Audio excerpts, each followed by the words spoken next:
The most shocking prenup I've ever seen, which was enforceable, had a provision that said that for every 10 pounds the wife gained in the marriage, she would lose $10,000 a month in alimony. He was very concerned that she was going to become less attractive and he was going to become more wealthy. So his solution to this was in the prenuptial agreement. He wanted a clause that said if they divorced, she was going to get like $70,000 a month for alimony. But for every 10 pounds she gained from the date of marriage, she would forfeit $10,000 a month worth of alimony.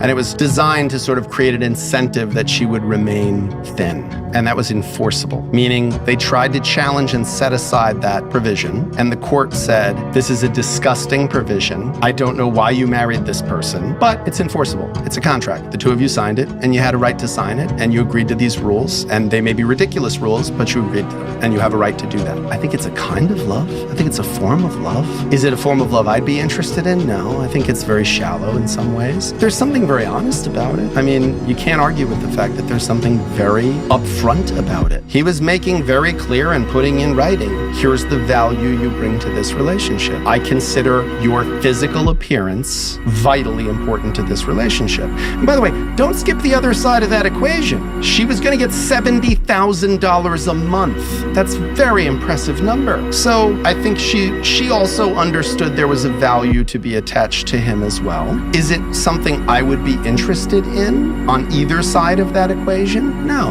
But do I have a right to say to someone that's not love? I don't think I have a right to say that to someone. I think that if this is an economy the two of you have agreed on, that, you know, as a lawyer, see, my job as a lawyer is not to look, like, I don't look at it that way. I look at the engineering of it. So, like, if I'm representing her in that transaction, all I could think is, okay, so we're going to want her baseline weight to be as high as possible. So I'm going to want her to have pennies in her pockets at the day we sign the prenup, because you'd have to establish a baseline, right? Because if you say gaining 10 pounds, you'd have to establish a baseline weight on the date of the marriage. So if I'm her, I want that to be as high as possible. So I'm going to be putting pennies in my pockets and eating as many cheeseburgers as I can before the weigh-in. Now, we're getting divorced. I'm going to be like a wrestler. I'm going to be in the sauna. I'm going to be sweating as much as I can. I'm going to take diuretics. I'm going to eat nothing but like grilled vegetables for a week or two, you know? I'm going to take off every ounce of clothing I can because I want to minimize my weight. This is why lawyers don't get invited to parties, because that's how we analyze problems. Like, I didn't hear that and go, what is the nature of their coupling? I looked at it and I went, oh, I could play with that. Whoever I'm representing in that transaction, I could figure out a way to, you know, kind of make that work.